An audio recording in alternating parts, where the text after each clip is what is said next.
All All right. right, we're back. Yes, we made it. We made it. We made it another week, man. I know it's been quite a week. It has been quite a week. How's it been for you? It's been good, just sustaining and maintaining. Trying to stay busy, trying to check in on folks. But I'm delighted to be in conversation with you again, man. Yeah, this is beautiful. That felt good. I was on a high all week. I kept being like, well, I'm asked this week. I'm asked that. And I was like, let me slow down and just let it happen naturally. For So I real, had for a real. long list and I stopped doing it. I was, you know what I mean? Just pull in and keep it naturally flowing, you know? Yeah, you gotta ride that wave. So once you get the productivity, ride that wave and then take a step back, take a little bit of a break, sip a little brown. You know what I mean? Everything Speaking is of cool. which, speaking of which, shall we do this?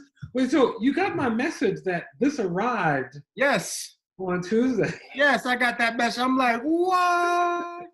I was like, okay. It turns out a friend, she saw me say that my other bottle was running low. So she sent a replacement. Beautiful. Listen, that beautiful. It's great to have friends. It's Hey, great to have friends. hey, Elijah. Yeah, Elijah. your little Elijah. Put a chair out for him. I had some friends of mine, a former student, his parents were sharing their Passover meal. And they're a funny group. They're Germantown people. And what they did is they put a jar of Purell on a chair outside for Elijah. Brilliant, right? Yes. Yo, you know what? That's hilarious. It really is. Because I know, so before I know this, we didn't even get a chance to toast yet. But just real quick, I was born, raised, celebrating the Jewish holidays as well as the Christian holidays. Mm-hmm. And I remember during Passover, we used to have a Seder over at my house and things of that nature. And one of my mother's friends used to be like, okay, you have to go open the door for Elijah. And then I would open the door. I'm like, no one's coming in. And then I would close the door. They're like, whoa, whoa, whoa, whoa, whoa. That's Elijah's foot. Watch out. So that is just something that, they save the seat for Elijah. I saved some Elijah Craig for Elijah. So for sure. There you go. There you go. There you go. I love that. One of my friends who saw that I was working with you, he was like, yo, is he part of my tribe?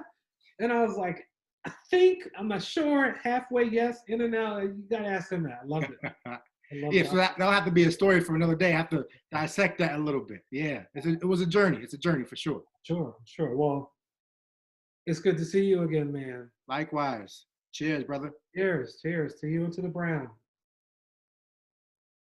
Ah, Mm-mm. you can feel it right away, right? Mm-hmm. Ooh, Ooh. feel it right away. I'm happy. I've been wanting that. Yes. Also. Yes. Like Looking forward to it. Embrace it. My goodness. So where do we begin? Well, I think first is I know that this week has been a lot going on.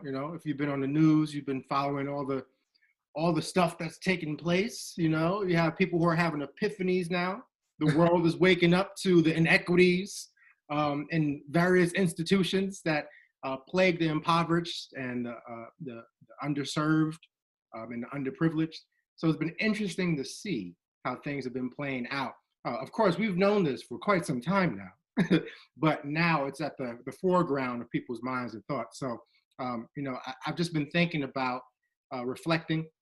I've been thinking about communities. I've been thinking about language. As a matter of fact, I think I was telling you a little bit earlier before that I'm going to be jumping into a few English classes this week and talking about the language that's used by Zora Neale Hurston in Their Eyes Were Watching God, and really talking about how to unpack that and also frame it. What I want to do is frame, because one of the things I've learned in terms of my studies, my training is in policy analysis and management. So I'm always analyzing everything. I don't like to analyze content without proper context. And I think a text, like a book, should be the same way. I don't care if it's nonfiction or fiction.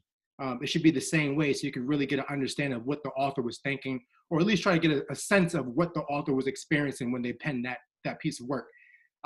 So in this piece, I'm giving a talk or a presentation called Before Rap Beef, Battles of the Black Intelligentsia.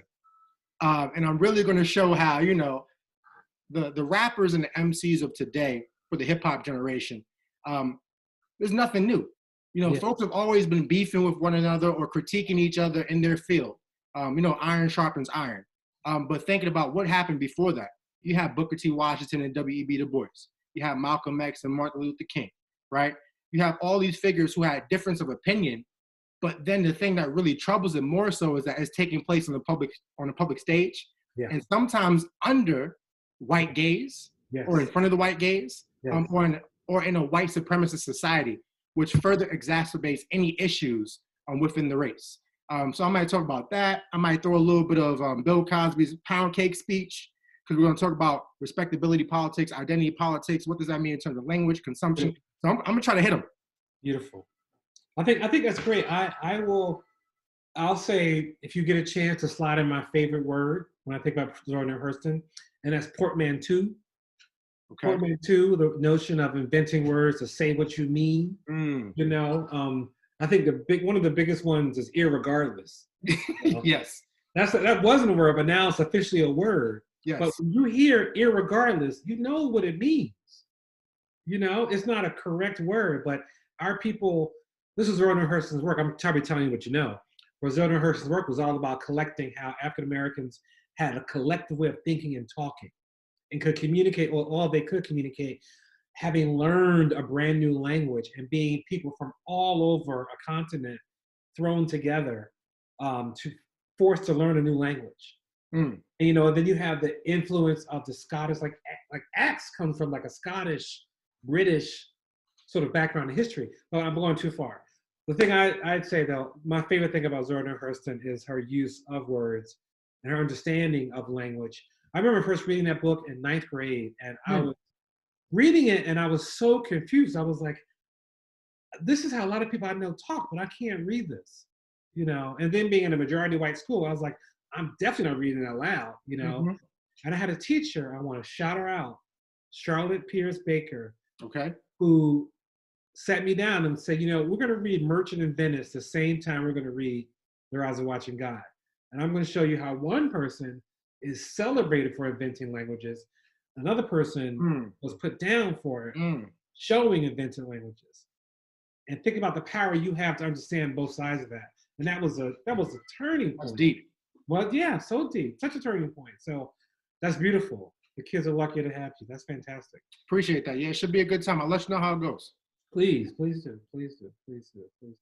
I'll take a little commercial break. What you rocking? I see that. Oh, yeah. For sure. You know, today's episode is sponsored by Straight Outta Harlem. You know, Straight Outta Harlem. And it's, you know, I would be remiss. It's also Resurrection Sunday. So, you know, I've seen a lot of church shirts that have Straight Out of the Tomb. You know what I mean? So I'm trying to make sure that, you know, we got Straight Outta Harlem representing for the block, for the borough, you know, Manhattan, money making Manhattan, you know. So that's what I'm rocking. I see you over there though. Hey now. Got a little political today. This is my buddy who's down in North Carolina, and he ran for a district court judge and he won. You know. Oh, congrats. Exactly. My favorite is, I met this man's name is Hathaway Steele Pendergrass. And when I met him, I was like, how? Because he's a big old tall white boy. And I was like, how is your name Pendergrass? You know, he goes, oh, no, my family. But I wear it because his campaign was all about justice with dignity. You know, and this is a guy, I feel comfortable sharing his news.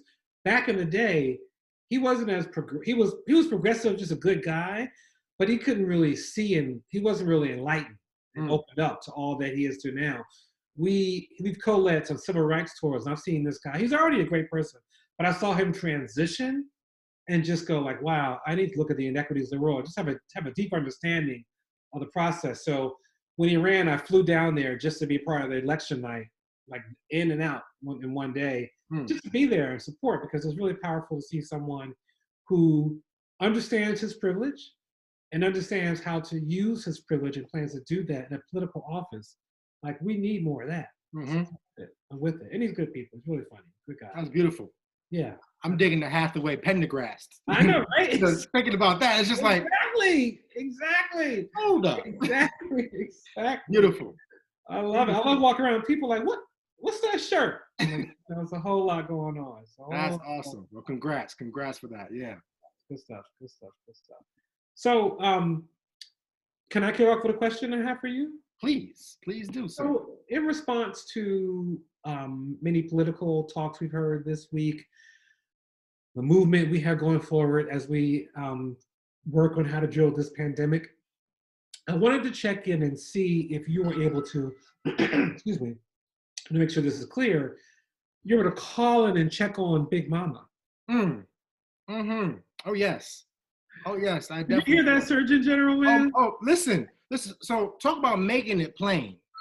Sometimes you just gotta make it plain. You can sit up there. You can have on your your uniform. You can have your stripes on. You can have your stars. But we're gonna make it plain. And sometimes I was having a conversation with my wife. We were talking about how sometimes we do need folks to take the language down to something that people can access. So when we're talking about what you should do and what you should not do during these times, instead of saying social distancing, some folks are like, no, stay your behind home, Mm, right? mm, So like just making things very plain. So when you can relate to someone and talk about, listen, do it for Big Mama, right? Everybody know who Big Mama is. mm, Everybody know. And the mm. funny thing, I'd be willing to bet that Big Mama transcends all cultures, all ethnicities, or races. They might have a different name for them, whether it's Nana, whether it's Ma. But I think that that's a concept that everyone can be a little bit can relate to. So for me, I've checked on, like I said, I've been checking on my grandmother. I called her today. I called Mama today. I call her Mama. Yeah. Called her today, checked on her, wished her a happy Resurrection Sunday, happy Easter.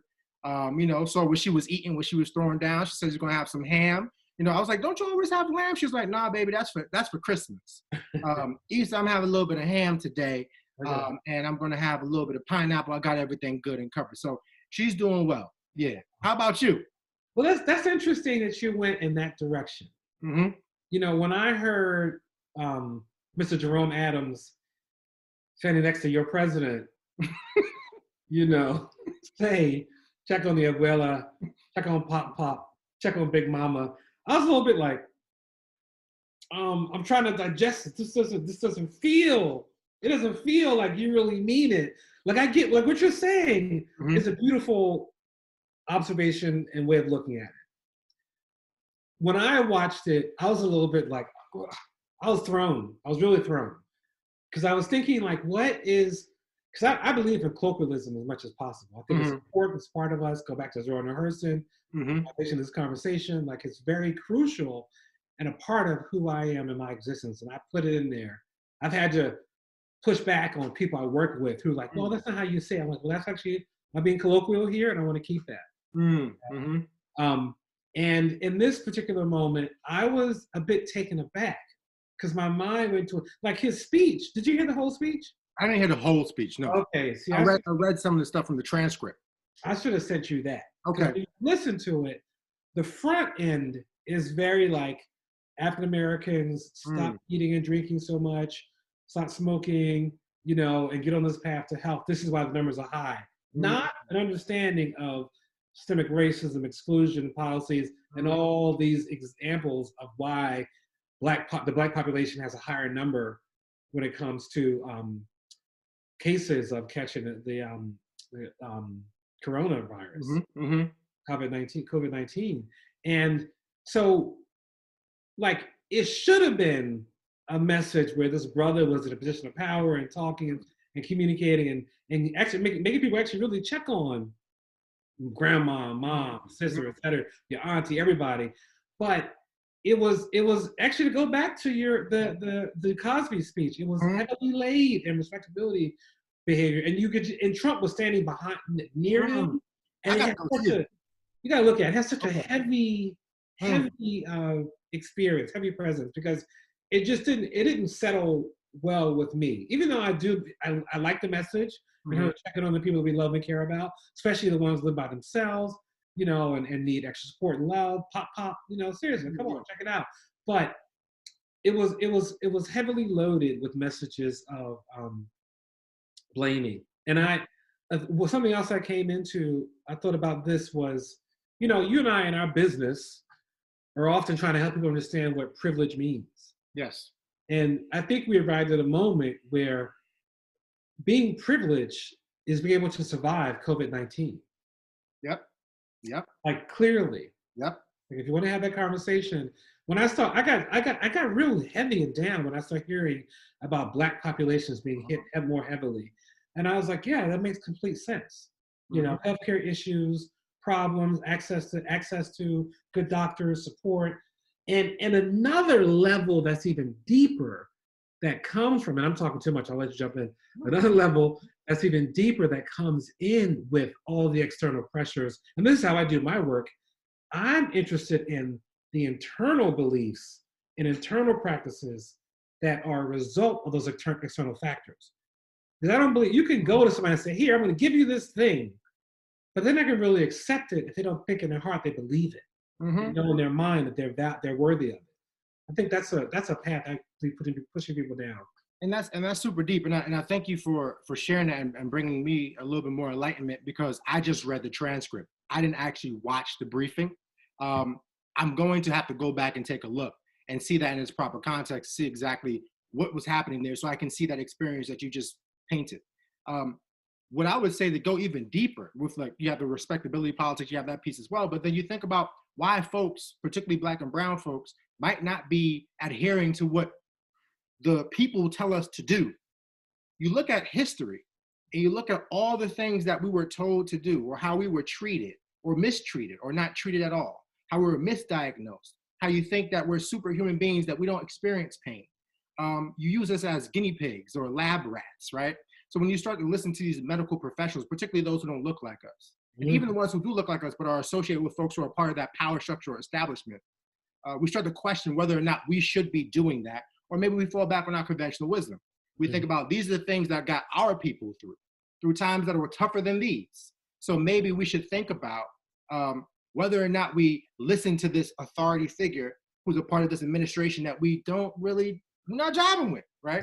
Yeah. Should we actually listen? So I think there's just so many levels there. And, we've been talking about it. I was even talking about it in my classes about, how the coronavirus, COVID-19, does not discriminate. Of course, it does not discriminate. However, because of the institutional inequities that were already in place, that have been in place for years upon years, this is why folks who look like me and you are really under so much pain, under so much stress and pressure, because they don't have the opportunity to stay home. They don't have the opportunity to, social distance so much. They have to ride, they have to hop on public transportation. They don't have the car to isolate themselves that way. A lot of folks are doing either healthcare workers, or they're working in, home attendants or cleaning, etc. So there's supermarket. Exactly, supermarket. Like, every time I go out, I see people who look like us, and you think about it, and so yeah, I hope, and this is a huge hope, I hope this opens the eyes of the many, particularly those who might be in a certain place where they think they're so woke that they suffer from insomnia, right? I hope that they understand that these things have been happening, and they don't treat this as a new trend, right? It needs to be something that we look in a historical context and really start to try to eradicate it.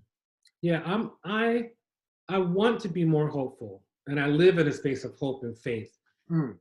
But this is not the first time that we've had a national moment of having to observe that people of color suffer. New Orleans is a great example. How much has changed since then? Maybe because this is a global pandemic, or this is a pandemic, maybe something will happen. I want something to happen, but as I listen to the reports, it's the same conversation. Like, isn't it I hear people saying, isn't it surprising that African Americans are affected in higher numbers? And it's like, where do y'all live? This game has been set up and designed. You also touched me. I thought you maybe remember something in terms of people's trust. I think of my grandmother. I ain't going to no hospital. That whole conversation. And me being a little kid, like, oh, you got to go. And thinking, like, she was born in 1919. She had a very different experience of going to the hospital than I could ever probably imagine. So I have to respect her fear and trust and distrust. And then I was on this, you got to meet this sister. Her name is Gina Lyles. Okay. She's in one of my upcoming movies. I worked on a movie about incarcerated teens. And she put on her Facebook page, Gina, she's an activist. She's incredible. She's a strong sister who's formerly incarcerated and now has committed her life to helping young people who are dealing with their life after incarceration. And so she put on her Facebook page, who all is going to take the mandatory vaccine shot? This is 2-3 weeks ago. Mm-hmm. And I looked at it, everybody was like, no, no, no, nah. I was the only yes. And I was like, oh, snap. Like, what's going on? I had to think about the context. Well, and remember, it's hard for us to trust. Mm-hmm. And there's so many examples. Gynecology was founded on the experimentation on enslaved women. Come on. With no anesthesia, nothing to no pain blockers. Tested on them. And that man's statue is still at the state capitol, in front of the state capitol in Montgomery, Alabama. We took it down in New York, but it's up there. I've seen it. I take my travelers to see it and look at it. I ain't gonna say his name. But we talk about him, right there. And it's like, yeah, this is why people ain't going to the hospital.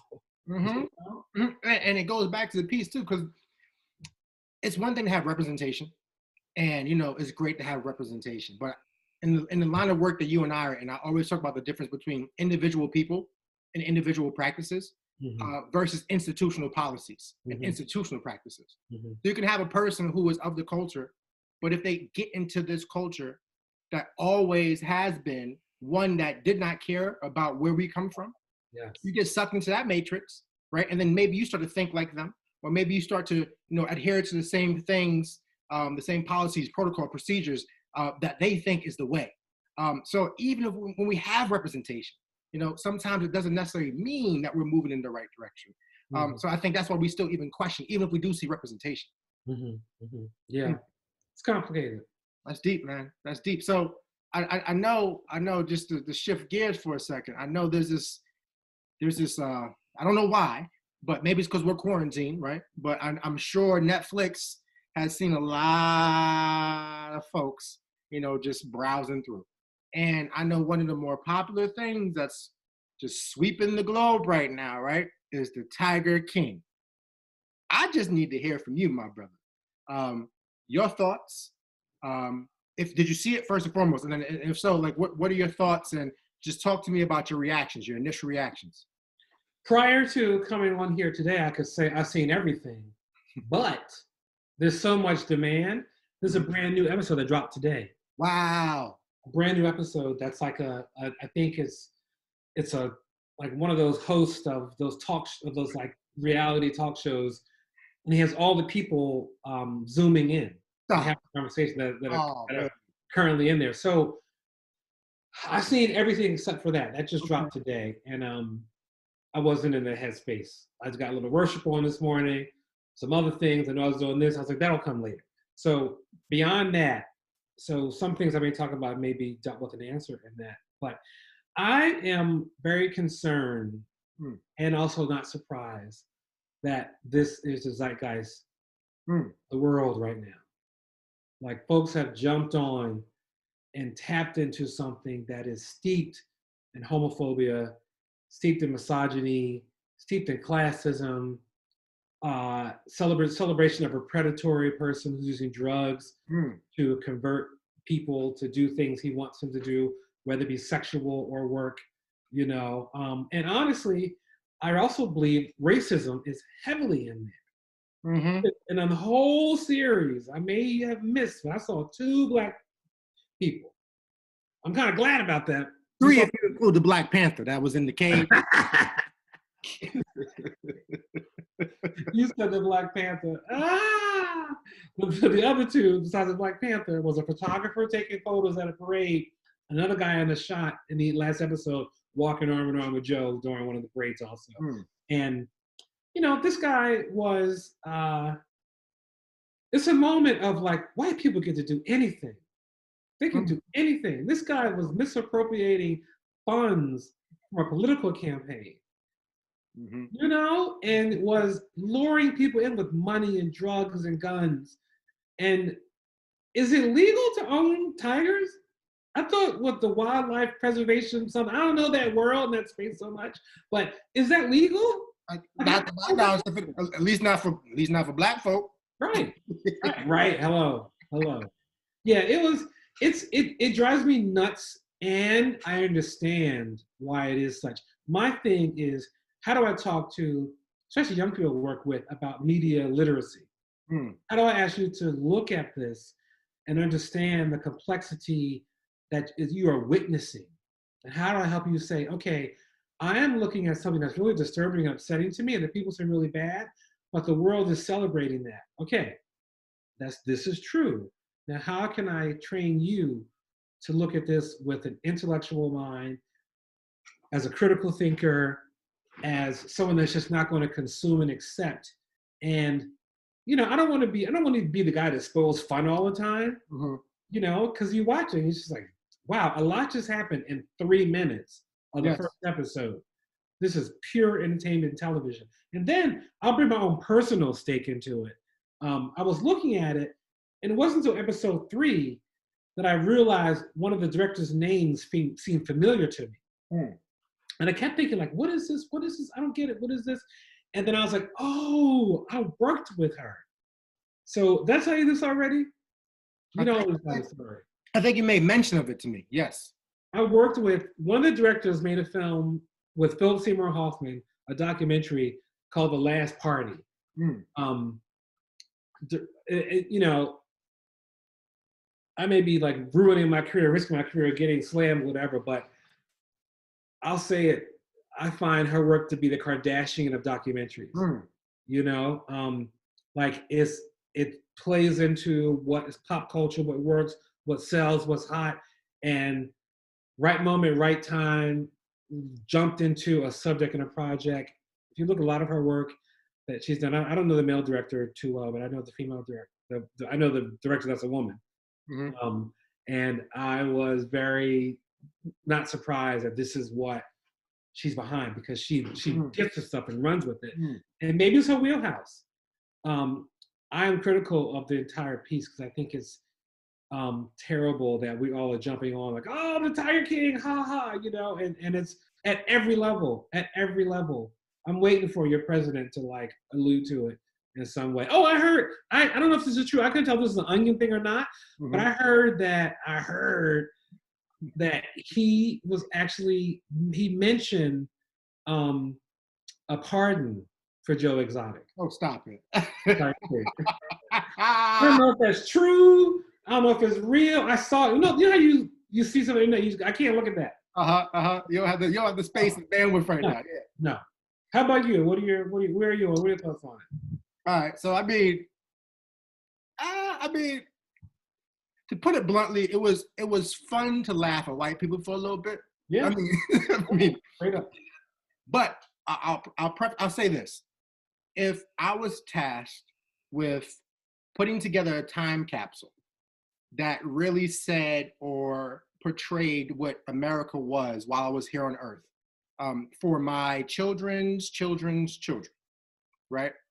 I would put in that time capsule, racism, sexism, all the isms, right? White supremacy, fast food, throwing some jazz, right? But also reality TV, specifically now, reality TV. And I think I remember reading a number of different articles leading up to the 2016 election, and then after the 2016 election, and all the conversation about the role that reality TV played in electing 45, right? So, I mean, I'm not a conspiracy theorist, but if I were, I'm an analyst, but if I were to go down that road, you see this phenomenon where everyone is sitting around watching the same thing, akin to The Apprentice, right? And you see all these tropes that are coming from it, the stuff that you just eloquently just explained and really unpacked. You see all those things getting into our psyche right now, and you see all this stuff being released as we lead into an election. I mean, there's just one thing that we need to really step back and understand that everything we see on screen, as entertaining as it might be, is not okay. It's problematic. There's so many things we need to talk about. So yeah, you can laugh, you can slap fives, you can point fingers, you can joke, but afterwards, let's actually wrestle with some of the things that were bubbling up. So I think for me, my wife and I, we watched it, and now that you told me, because I know that I had heard that there was going to be another episode dropping, you know what I mean? The new mixtape, the Tiger King mixtape was about to drop. Basically. I need to go take a look at that. But I think that would be my perspective. My perspective is that it shined a light on a part of the community of the United States of America that somehow gets a pass, but also is not necessarily portrayed as much on TV as I would like to see. But that's just me as a person who has some type of consciousness, who understands that I can separate pieces and then be critical about certain situations. So, I mean, that's how I absorbed it. But I'm interested to go see what this Zoom conversation, whatever they had going on. I want to see what's going on with that. Yeah, I am too, because I turned it on and as I said, I walked away. But I do want to check it out because they had all the characters minus Joe Exotic. Okay. And he's interviewing them and talking one-on-one. And there was someone misgendered in there, which is an interesting choice of filmmakers. The one ex-husband is on there, I think. I'm just really curious to hear what they think, because at the end of the day, when you make a documentary, even though we see about 6 hours of their lives, that's only 6 hours in 5 years of experience. Yes. You think about filming this, so with most films, you see 90 minutes of somebody's experience over 2 years, over 3 years, over 5 years, over 10 years.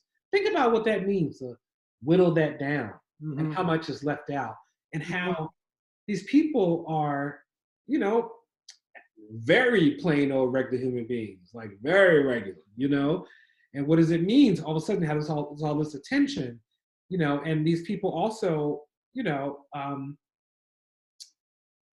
the filmmaker, and this is something I struggle with, the filmmakers are getting lots of accolades, potentially more money, opportunities, experiences, but the people that were the subjects are like left right where they are. And that's a very interesting thing for me to think about. Yes, it could be partly. I'm willing to bet money somebody has already pitched and posed to them, some Discovery Channel, MTV, VH1 reality show on the zoo. I'm willing to bet money that has been put in place already, because that's what. And the money, as I said, that's what drives it. And we often, this is what we do in our society, in our capitalist society, based on paternalism, patriarchy, white supremacy, etc. We go for and exploit the dollar at all costs. Money over morals. Yeah, totally. That's how it goes. So, yeah, I think my main concern is helping young people think about how to experience this, because they're going to watch it. It's right there. Parents can try and control it and pull them out, but it's accessible in a second, and it's everywhere. There are memes everywhere. It is the cultural zeitgeist. It is the zeitgeist right now in the world. I first heard about it from a cat in London on Twitter before I heard anybody else talk about it. I was like, "What's Jesus?" I was like, "Yo, this is crazy. I didn't know that this kind of world existed." Wow. Yeah, right. Yeah, and the fact that you put it like that is just the zeitgeist moving forward. I believe it 100%, and I guess we'll see what happens post COVID-19. Who changes? How do industries change? How do communities change? What do we value? What do we put on a pedestal versus the things that we actually? So you know what? That's probably not the best for our community, but I mean, you think about America. That's exactly what America is. As American as American pie, right? I mean, as apple pie, right? You have exploitation. Capitalistic society, that's steeped in racism or steeped in just exploiting anyone and anything for the dollar. And some people voluntarily are a part of that because they think they're going to have access to that dollar too. But because of the way systems are structured, they don't really get any coins. Get a few pennies rubbed together, but that's about it. You're right about that. Can I throw something at you, or do you have another topic? Oh, please throw it. So, I've seen this come up a few times, and I just had to chat with my sister this morning as we were celebrating a birthday in the house. Do you think barbers should do home visits at this time? I think that, well, here's the thing. Who needs a haircut? That would be my question. Who needs a haircut? Now, if it's for vanity reasons, I mean, However, if it's for barbers who use this as a livelihood, who are like making their paper off of that, if they know their clientele correct, like if they know them personally, I think they can arrange something. And I think they can arrange it while taking the necessary precautions. wearing the face mask, wearing gloves, making sure that the people who have comorbidities or the folks who are at risk in terms of their health are not present. I think they can do that. Or I think they can be an essential business in some places. I mean, if you think about it, what's deemed as an essential business and what's not? I mean, I would hope, this being the Brown Juice Barbershop, like, honestly, we do pay homage to the barbershop. And I would hope that that's seen as essential, particularly as a place for the community. Now, having a barbershop open and then telling people they can't come in, that's a different story, because that's when people congregate. Right. But I can imagine something where folks have an appointment, and if the barber's healthy, you have your space open and people come and go. So I think that if they can't do that, home visits could work, as long as they're able to get around, they're using necessary precautions, they're being, safe, and they're not putting anyone else in jeopardy. I think that can do it. If not, I mean, we need to get a GoFundMe started for some of these neighborhood barbers, man. Yeah, I might be closer to that last idea than anything else, because I'm willing to bet most barbers don't have a whole plot of money sitting on, and they can just sit and chill. And barbershop owners tend to rely on it's a whole system of working. It's really a beautiful form of ujima. Yeah. Collective economics. It really is that, because you got a chair, you rent it, you pass one over here, you bring people in. I can't take them, you take them. Like, it's a whole, 100%. When you watch the dance, it's amazing to see, what's happening. So I have that concern of, like, people don't have people in their incomes, what's happening to folks. And can barbers go file for unemployment? What's happening with barbers? I've thought about it a lot. So I'm on that mind, but the home visits, and this may be because I'm in New York, and I've dealt with loss of a few people, and I learned about another friend this week, another brother who's sick, very sick, and I'm like locked in my apartment, go up on the roof, run to the store, that's it. And I don't think I would invite a barber over here. And my thinking is, it can be done. It can be like, I soak my stuff in alcohol after each cut. Yes. I'm healthy and I'm fine, I'm safe.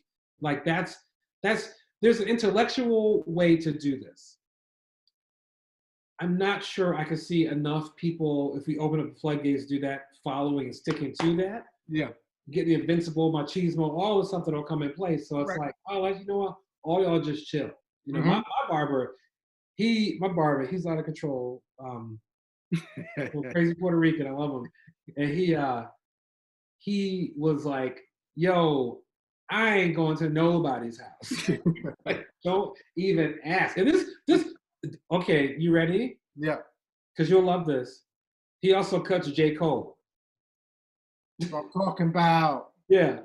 And even from what I understand, even J. Cole's not going to get a visit. Like, he's like, I'm not going to anybody. I'm not doing this because for one, I'm just not clear what's going on. Maybe as time goes on, like, I think my thinking is, if the curve continues to flatten, that's one of the first places that should be included in that open with control. Like, we ain't having 20 y'all coming in here sitting down.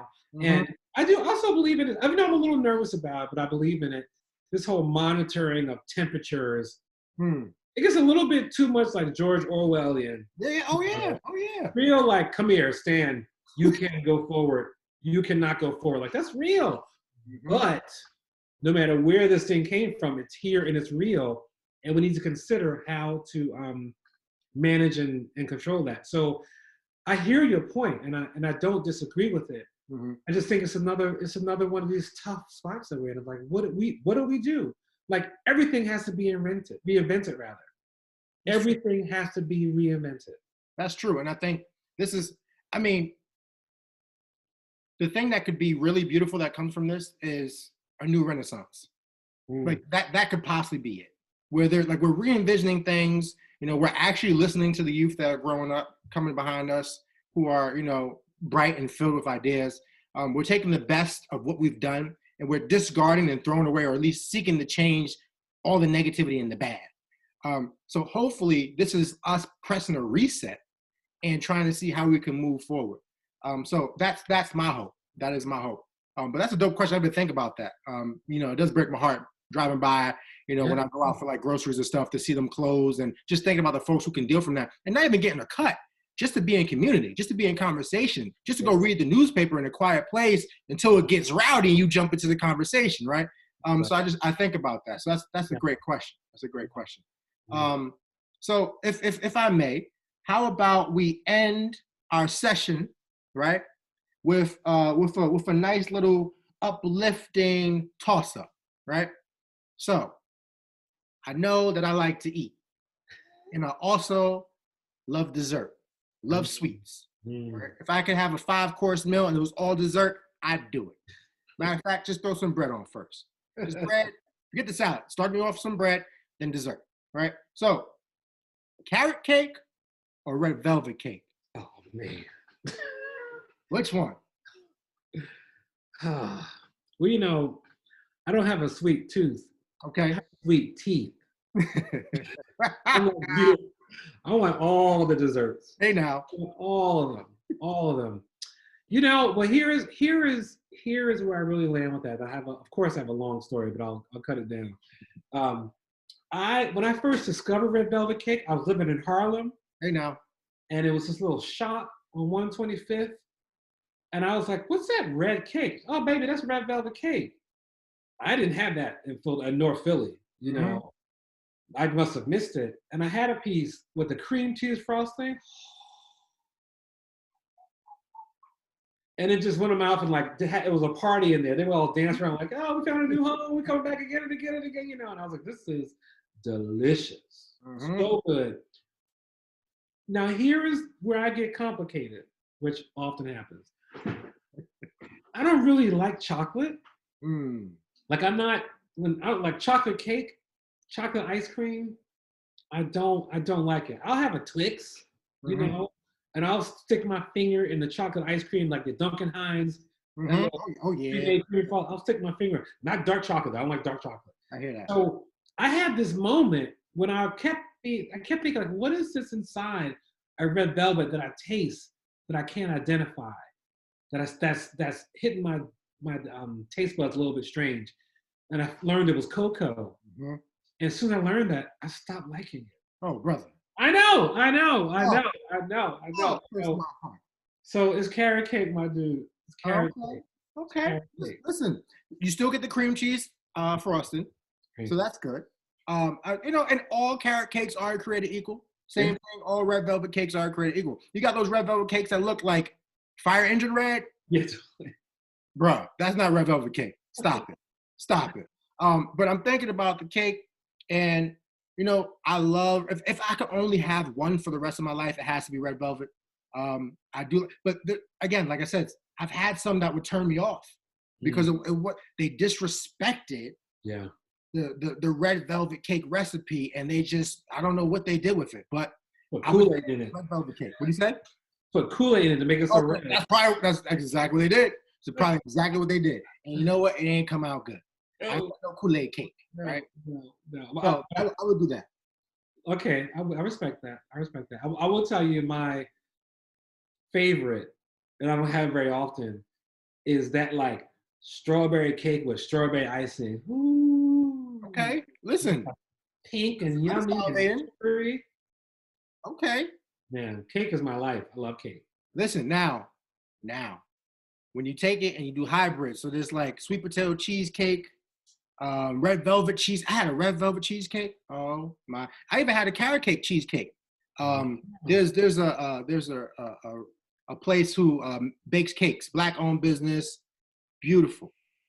Think cheesecake lady over here. Take me. Listen, next time y'all here, next time you over here, we out. They even make little mini cakes, so we can get a sampling of different ones. So we're gonna live it up. They got banana pudding one. They've got peach cobbler one. Listen. So to close out with my North Carolina area, because this is Orange County, Chatham County, in Chapel Hill, there's a restaurant called Mama Dips. Lord have mercy, jeez. Mama Dips. All right. It's as good as it sounds, and they make this little, those little teeny tiny small pies. Yes. Sometimes you guys are like, it's okay. For whatever reason, their little pies are as good as your grandma's big pies. Okay. I brought one back to some friends in Philadelphia, and he was in a meeting, and I took it out. He was in a meeting with two people. I was, oh, I'm sorry, I didn't know you're in a meeting, and they all came out like, you only brought one of those? I mean, this little teeny personal pie, you could finish it in 2 bites. They cut that thing up and that about sweet potato. Whew. Okay, we're going for hours. If this is another, we'll come back to a food. We'll have to come back. We'll have to revisit it. We have a whole dessert episode. Yes, I'm with it. I'm with it. It's been a pleasure, bro. Oh man, pleasure's all mine. Yeah. So until next time, sign off. One last toast, right, for the Brown Juice Barbershop. Cheers, bro. To you. You. Beautiful.